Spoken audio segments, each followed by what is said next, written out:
Hi friends, welcome to my channel. இன்னைக்கு ஒரு regular vlog தான் பார்க்க போறீங்க. காலையிலேயே பிரஷ் பண்ணிட்டு குட்டீஸ்க்கு பால் நட்ஸ் எல்லாம் கொடுத்துட்டு நானுமே டீ குடிச்சிட்டு பிரேக்ஃபாஸ்ட் தான் செஞ்சுட்டு இருந்தேன். நான் பிரேக்ஃபாஸ்ட் செஞ்சுட்டு இருந்த டைம்ல மாறனும் மித்ராவும் வந்து பார்த்தா இந்த புக்கை எடுத்து படிச்சிட்டு இருந்தாங்க.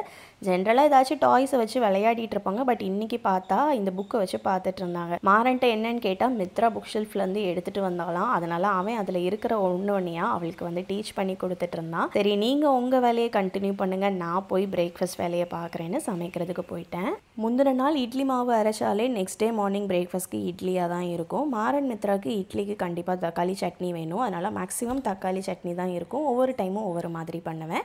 இன்றைக்கி பண்ண மெத்தடை உங்களோட ஷேர் பண்ணுறேன். ஒரு கடாயில் கொஞ்சமாக கோகோனட் ஆயில் ஆட் பண்ணிவிட்டு ஒரு பெரிய வெங்காயம் ஆட் பண்ணி லைட்டாக வதங்கினதும் 2 தக்காளி, தேவைக்கேற்ற மாதிரி சால்ட்டு, மஞ்சத்தூள், காரத்துக்கு காஞ்ச மிளகாய் ஆட் பண்ணி நல்லா வதக்கி விட்டுருங்க. இதில் காஞ்ச மிளகாய் ஜாஸ்தியாக தான் ஆட் பண்ணியிருக்கேன். குட்டீஸ்க்கு இவ்வளோ காரம் சாப்பிட மாட்டாங்க. அதனால் நான் என்ன பண்ணுவேன்னா அரைக்கிறப்ப ஃபஸ்ட்டு கொஞ்சம் சில்லிஸை தனியாக எடுத்து வச்சுட்டு முதல்ல அரைச்சிட்டு குட்டீஸ்க்கு தனியாக எடுத்துட்டு அதுக்கப்புறம் 2வது சில்லிஸை போட்டு அரைச்சி எடுத்துப்பேன். இட்லி மாவோட ரேஷியோவுமே முன்னாடி வீடியோஸில் கேட்டிருந்தீங்க. 1 கிலோ செங்கல்பட்டு அரிசி இல்லைனா இட்லி அரிசிக்கு 1/4 கிலோ உளுந்து, 1 ஸ்பூன் வெந்தயம் முந்தின நாளே அரைச்சிட்டு உப்பு போட்டு மிக்ஸ் பண்ணி வச்சிட்டோம்னா நெக்ஸ்ட் டே மார்னிங் சூப்பராக ஃபர்மெண்ட் ஆகியிருக்கும். நல்லா கலக்கிட்டு இட்லி ஊற்றுனீங்கன்னா சூப்பராக வந்துடும். சட்னிக்கு லைட்டாக வதக்கி விட்டுட்டு கவர் பண்ணி வச்சிருந்தேன் தக்காளி எல்லாம் வேகிறதுக்காக. ஓரளவு நல்லா வெந்ததும் 3 to 4 ஸ்பூன் திருவின தேங்காய் ஆட் பண்ணி 2 நிமிஷம் வதக்கி விட்டுருங்க. தேங்காய் ரொம்ப நேரம் வதங்கணும்னு இல்லை, லைட்டாக அந்த பச்சை வாசனை போனாலே போதும். இந்த வெங்காயம் தக்காளியில் உள்ள சூட்லேயே அந்த பச்சை வாசனை எல்லாம் போயிடும். ஆறுனதும் மிக்சர் ஜாரில் போட்டு நல்லா பேஸ்ட்டாக அரைச்சி எடுத்துருங்க. தேங்காய் ஆட் பண்ணனால சட்னி நல்லா குழு குழுன்னு கொஞ்சம் கெட்டியாகவே வரும். நான் யூஸ் பண்ணுற மிக்சர் ஜார் பற்றியுமே முன்னாடி வீடியோஸில் கேட்டிருந்தீங்க. இது அகரோட ரீஜென்சி மல்டி ஃபங்க்ஷனல் பிளெண்டர் தான். இந்த மிக்ஸி சூப்பர் ஹெல்ப்ஃபுல்லாக இருக்கும். கிட்டத்தட்ட ஒரு புல்லட் ஜார் மாதிரியே தான். நம்ம இதில் சட்னி, ஷேக்ஸ் எதுனாலுமே போட்டுக்கலாம். இதோடவே அந்த ஷேக் லிட்டுமே வந்து கொடுத்துருக்காங்க. நான் அதை இன்னொரு நாள் உங்ககிட்ட வந்து காமிக்கிறேன். இந்த பிளெண்டர் குட்டீஸ் வச்சிருக்கிறவங்களுக்கு பயங்கர ஹெல்ப்ஃபுல்லாக இருக்கும். குட்டீஸை இடுப்பில் வச்சுட்டே சமைக்கிறப்ப கை வச்சு பிடிச்சிட்டே இருக்கணும் மிக்ஸினா. பட் இதில் அந்த மாதிரி பண்ணவே வேண்டாம். ஆன் மட்டும் பண்ணிவிட்டு நம்ம கையை எடுத்துக்கலாம். அப்புறம் ஆஃப் பண்ணுறப்ப வந்தாலே போதும். இதோட லிங்க் டிஸ்கிரிப்ஷனில் கொடுக்குறேன், உங்களுக்கு தேவைப்பட்டுனா செக் பண்ணிக்கோங்க. இங்கே சட்னி நல்லா பேஸ்ட்டாக அரைச்சிட்டு தாளிக்கிறதுக்கு அதே கடாயில் கொஞ்சமாக கோகோனட் ஆயில் ஆட் பண்ணிவிட்டு கடுகு, உளுத்தம் பருப்பு, கருவேப்பிலை, அரைச்சி வச்சுருந்த சட்னி பேஸ்ட்டு, இதோடவே கொஞ்சமாக மிக்ஸியை கழுவி தண்ணியுமே ஆட் பண்ணியிருந்தேன். ஏன்னா சட்னி நல்லா திக்காக இருந்துச்சு. ஒரு கொதி வந்ததும் ஆஃப் பண்ணிட வேண்டிதான். மார்னிங் பிரேக்ஃபாஸ்ட்க்கு சுட சுட இட்லியோட இந்த தக்காளி சட்னி வச்சு ட்ரை பண்ணி பாருங்க,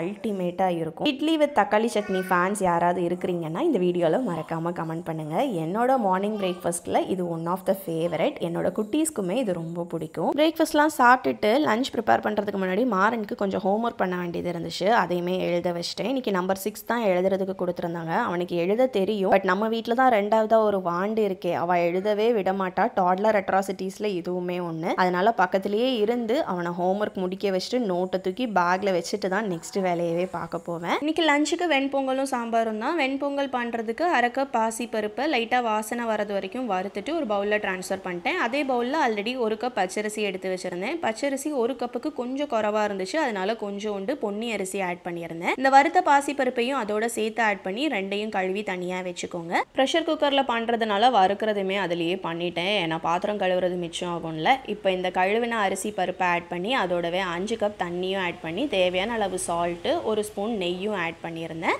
ஆட் பண்ணிவிட்டு ப்ரெஷர் குக்கரை மூடி ஒரு 4 to 5 விசில் வச்சு எடுத்துடுங்க. பச்சரிசி நான் ஆட் பண்ணியிருக்கேன். பச்சரிசி குழந்தைங்களுக்கு கொடுக்கலாமா நீங்கள் யோசிக்கலாம். கொடுக்கறது ஒன்றும் தப்பு இல்லை. நம்ம முன்னாடியே எல்லாமே கொடுத்து பழக்கிறது நல்லது தான். நான் மாறன் மித்ரா 2 பேத்துக்குமே முன்னாடியே எல்லாமே கொடுத்து பழக்கிட்டேன். 5 விசில் வந்ததும் திறந்து பார்த்தீங்கன்னா நல்லா குழைவாக வெந்திருக்கும். அதை மிக்ஸ் பண்ணி தனியாக வச்சுடுங்க. அதே டைமில் ஒரு இடிக்கல்ல கொஞ்சமாக ஜீரகமும் நல்ல மிளகையும் லைட்டாக பொடிச்சு தனியாக எடுத்து வச்சுக்கோங்க. இப்போ பொங்கலுக்கு தாளிக்கிறதுக்கு ஒரு கடாயில் தாராளமாக நெய் ஆட் பண்ணிக்கோங்க. நான் யூஸ் பண்ணுற நெய் வீட்டிலே ப்ரிப்பேர் பண்ணி சேல் பண்ணுறதா. உங்களுக்கு வேணும்னா இந்த வீடியோவில் கமெண்ட் பண்ணுங்கள், இல்லைனா எனக்கு இன்ஸ்டாகிராமில் மெசேஜ் பண்ணுங்கள். உங்களுக்கு டீட்டெயில் ஷேர் பண்ணுறேன். லிங்க் எல்லாமே டிஸ்கிரிப்ஷனில் இருக்குது. இதில் நம்ம பொடிச்சு வச்சுருந்த மிளகு, ஜீரகம், கொஞ்சமாக காயப்பொடி, துருவன இஞ்சி, தாராளமாக முந்திரியும் ஆட் பண்ணிக்கோங்க. ஒரு சிலர் கிஸ்மிஸும் ஆட் பண்ணுவாங்க, பட் எனக்கு அதை ஆட் பண்ணால் பிடிக்காது.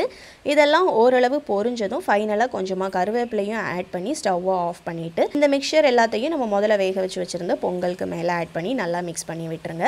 மிளகு, ஜீரகம் முழுசாக ஆட் பண்ணுறதை விட இது மாதிரி 1க்கு 2 பொடிச்சு ஆட் பண்ணுறப்ப வாசனை, டேஸ்ட்டு ரெண்டுமே நல்லாயிருக்கும். இதுவரை நீங்கள் எப்படி ட்ரை பண்ணது இல்லைன்னா ட்ரை பண்ணி பாருங்கள். பொங்கல் கொஞ்சம் தண்ணியாக குழு குழுன்னு இருக்கிற மாதிரி பார்த்து சேர்த்துக்கோங்க. ரொம்ப திக்காக இருக்குது அப்படின்னா கொஞ்சமாக ஹாட் மில்க் இல்லைனா ஹாட் வாட்டர் ஆட் பண்ணிக்கோங்க. ஹாட் மில்க் ஆட் பண்ணிங்கன்னா இன்னுமே க்ரீமியாக இருக்கும். உங்களோட டேஸ்ட்டுக்கு ஏற்ற மாதிரி ஆட் பண்ணிக்கோங்க. எல்லாத்தையும் சேர்த்து நல்லா மிக்ஸ் பண்ணிவிட்டு மேலேயும் கொஞ்சமாக கீ ஆட் பண்ணிவிட்டு சர்வ் பண்ண வேண்டியதான். பச்சரிசியில் பண்ணிங்கன்னா பொங்கல் ரொம்ப டேஸ்ட்டாக இருக்கும். உங்களுக்கு பச்சரிசி பிடிக்காதுன்னா நார்மலாக நீங்கள் குக்கிங்க்கு யூஸ் பண்ணுற ரைஸில் கூட பண்ணிக்கலாம். பட் அரிசியை நல்லா குழைய வச்சு எடுத்துக்கோங்க. அப்போ தான் பொங்கல் டேஸ்ட்டாக இருக்கும். எங்கே வைக்கணும்?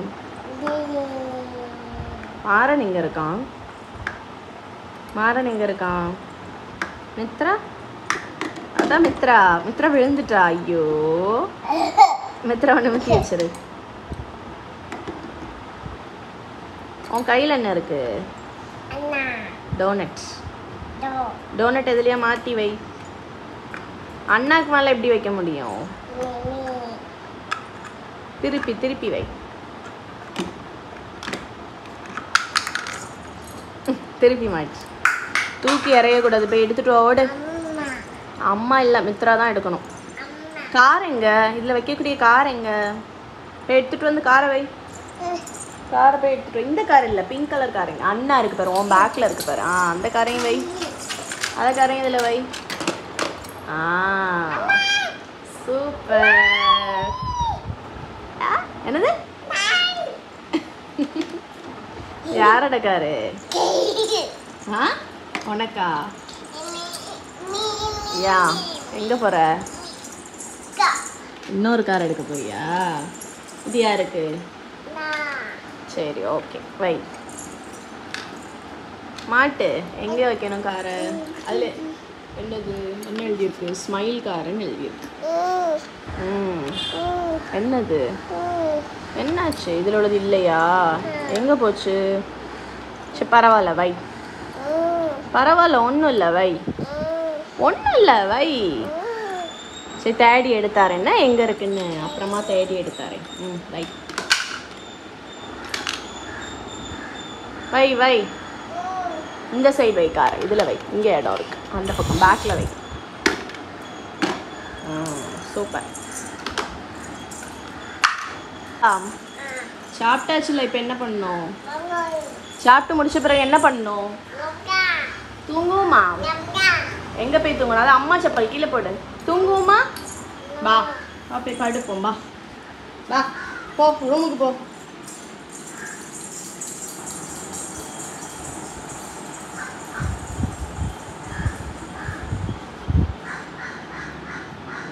வாரேன் வாரேன், நெல்லு. வாரேன், போ வாரேன், போ வாரேன். சரி வாரேன். ஃபேன் ஆஃப் பண்ணிட்டு வரேன்னா.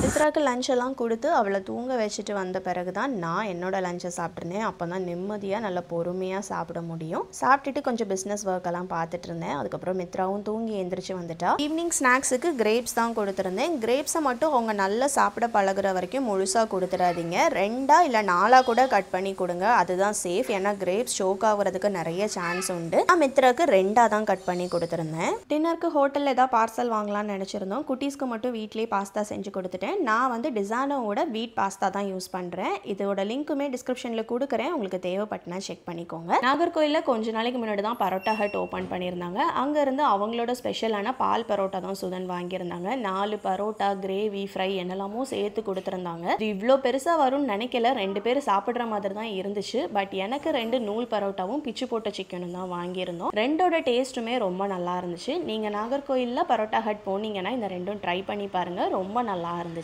நீங்கள் பரோட்டா ஹட்டில் வேறு ஏதாச்சும் டிஷ் ட்ரை பண்ணி நல்லா இருந்துச்சுன்னா அந்த டிஷ்ஷோட நேமையும் மறக்காமல் கமெண்ட் பண்ணுங்கள். இந்த வீடியோவும் நான் இதோட எண்ட் பண்ணிக்கிறேன். இந்த வீடியோ பிடிச்சிருந்தா லைக் பண்ணுங்கள். சேனலை மறக்காமல் சப்ஸ்கிரைப் பண்ணுங்கள். டாடா.